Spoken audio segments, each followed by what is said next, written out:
I come from a family where my dad cheated on my mom and started a new family with his mistress. Personally, I have been cheated on and have friends who have endured the pain of affairs. I firmly believe that having an affair or being a mistress, especially when the person is married and has children, is never acceptable. This belief is deeply ingrained in me and influences how I view relationships and trust. I have been married to my husband for a few years, and we have a good relationship with his sister, my sister-in-law, Sil. She loves me, and we usually get along well. However, I have never liked her husband.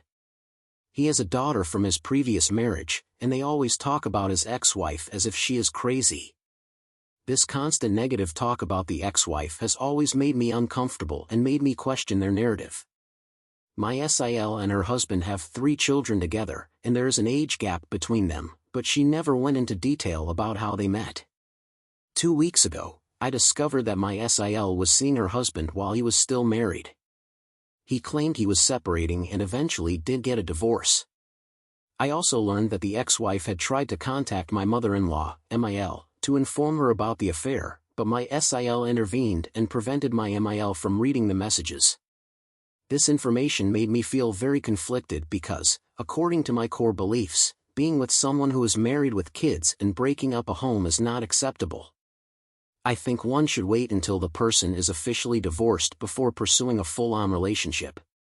I discovered this from my husband's aunt, who mentioned that my Sil had been seeing her husband but kept claiming he was separated. This revelation was a bombshell. Suddenly, everything my Sil had said about her husband's ex-wife started to make more sense. The ex-wife wasn't crazy, she was a woman who had been betrayed and hurt deeply. My Sil, on the other hand, had been playing a role in this painful situation and had hidden the truth from everyone, including me. This past weekend, my Sil started talking about the usual, how bad her stepdaughter is, how terrible the ex-wife is, and how the stepdaughter prefers to live with them even though they don't have custody.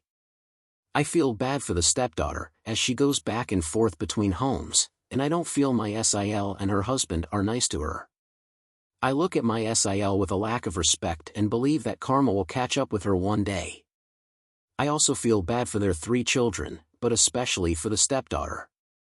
I told my husband that I will be civil with his sister, but I don't want to have a close bond with her.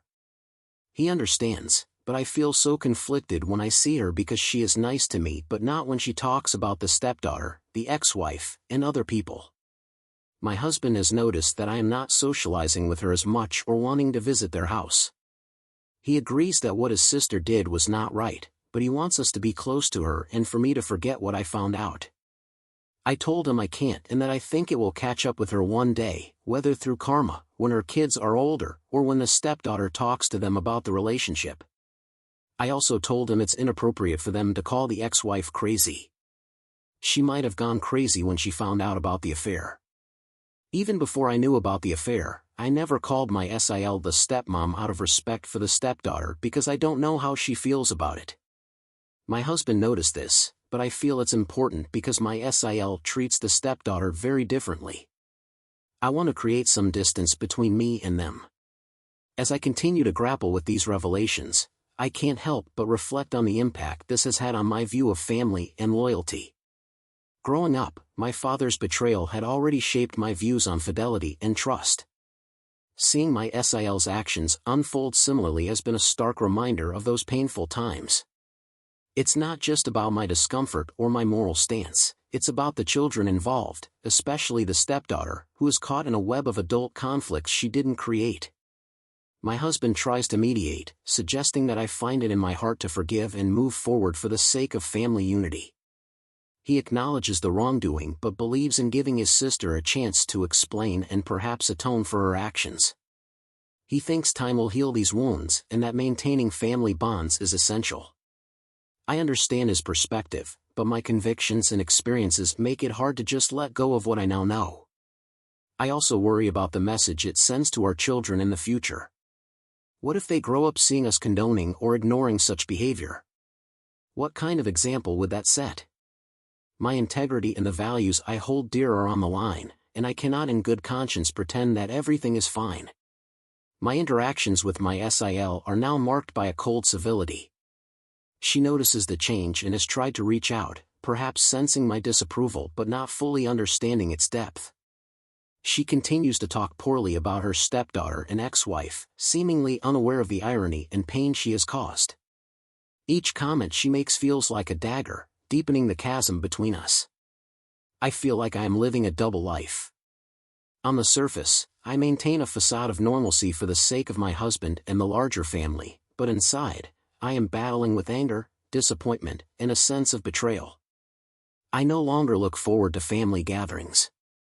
The thought of spending holidays together fills me with dread, knowing that the cheerful facade will only mask the underlying tension and unresolved issues. I've started seeing a therapist to help me navigate these emotions and to figure out how to move forward. It's been helpful to talk to someone who can offer an objective perspective, but the process is slow. Healing from such a deep-seated hurt is not easy, especially when it involves family. In the end, I hope for a resolution that aligns with my values and protects the children from further harm.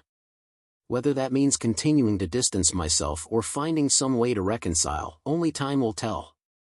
For now, I take it one day at a time, focusing on what I can control and striving to be a good wife and mother despite the chaos around me.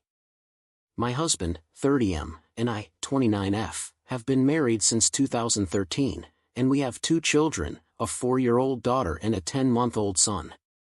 Our relationship has had its ups and downs, particularly around our fertility struggles early on. Despite these challenges, we built a life together, and I've always been grateful for his support. However, things took a turn when my best friend, Maha, 29F, entered the picture. She was incredibly supportive during our fertility issues, but over time, tensions arose. There were moments when she expressed more than friendly feelings towards my husband, which caused friction between us. Eventually, Maha went through her own personal turmoil after discovering her ex-boyfriend had cheated on her. About 6 years ago, during a heated argument with my husband that now seems trivial, I found myself at a club with Maha. Emotions running high, I flirted with other men, which led to one of them kissing me. I immediately halted it, revealing I was married. The situation escalated, security intervened, and Maha witnessed the entire ordeal. It was a low point for me, and Maha confronted me about my behavior, highlighting how wrong and damaging it was to my marriage. Ashamed and determined to salvage my relationship, I pleaded with her not to disclose the incident to my husband, knowing how sensitive he was. I vowed to do better and hoped to move forward. Despite this rocky patch, my husband and I managed to navigate our challenges.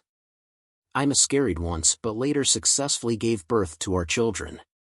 Around the time of our daughter's birth, I had the opportunity for a significant promotion at work but turned it down to prioritize my family. My husband, understanding my sacrifices, started his own business to support us. Recently, Maha's own relationship ended abruptly when her boyfriend cheated on her. She confided in me, expressing the pain of betrayal, which seemed to exacerbate her feelings about my past actions. She issued me an ultimatum: either confess my infidelity to my husband or she would reveal it herself. Fearing the consequences, I tried to dissuade her, but she remained resolute. In a desperate move, influenced by advice from an online forum, I took a drastic step. I falsely accused Maha of having feelings for my husband and orchestrating the entire incident at the club to fabricate evidence of my infidelity. This fabrication backfired when Maha retaliated, threatening to expose a deeper secret, suggesting our daughter might not be my husband's. This accusation was baseless, as our daughter strongly resembles my husband's mother in her youth. Nonetheless, it was enough to shake my husband's trust. Maha's persistence led to a dramatic fallout. I played into her emotional manipulation tactics to protect my family, alienating her from our circle of friends and ultimately resulting in her dismissal from our workplace due to harassment allegations against me. Regrettably, I burned bridges with my childhood friend, believing it necessary to preserve my marriage and shield my family from further turmoil. Now, we face a new crisis. Recently, Maha's mother visited us with devastating news. Maha had taken her own life during Christmas last year. The news hit us hard, especially me, as she had been my closest friend since childhood. My husband, burdened with guilt over his harsh words to Maha during their conflict, now struggles with his emotions. He questions my fidelity, despite my repeated assurances of innocence. Our once solid relationship now feels fragile, strained by grief, guilt, and unresolved doubts. In the aftermath of Maha's death, my husband has withdrawn emotionally. He barely communicates with me, both at home and at work, where sympathy from our colleagues only seems to exacerbate his guilt. Our intimacy has dwindled further, with him being the reluctant initiator when it occurs. I am at a loss, unsure how to broach the subject of therapy with him, fearing his reaction amidst his current emotional turmoil. As we navigate this turbulent time, I wrestle with remorse for my actions, regret for how things unfolded with Maha, and deep concern for the future of my marriage. Despite my attempts to protect my family, I now question if my choices have irreparably damaged our bond. I find myself hoping for a way to rebuild trust and find healing amidst the wreckage of our once strong partnership. Thanks for watching. If you want more stories like this, don't forget to like, subscribe, and share with your friends.